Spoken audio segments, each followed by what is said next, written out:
राधा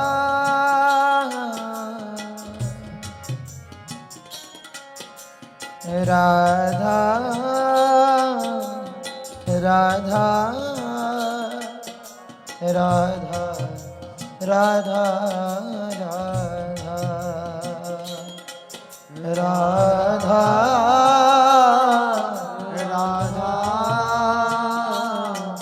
राधा राधा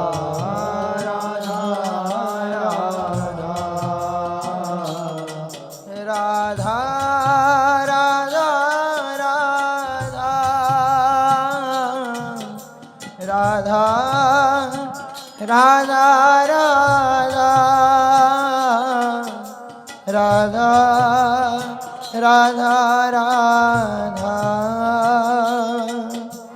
राधा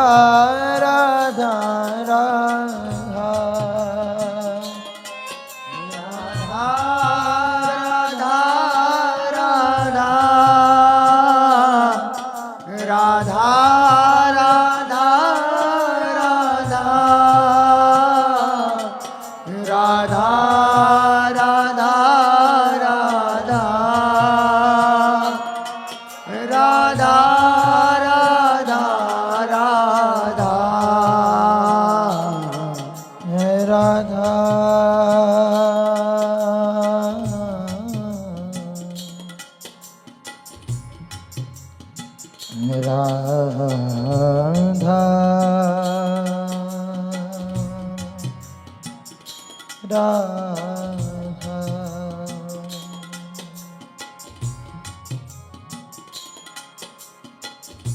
इतना तो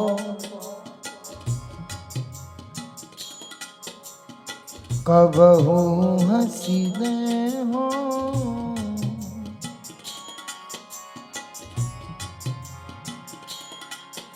इतना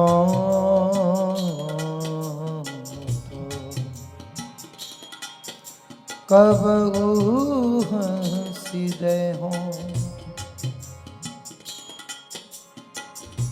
सुनहु कृपा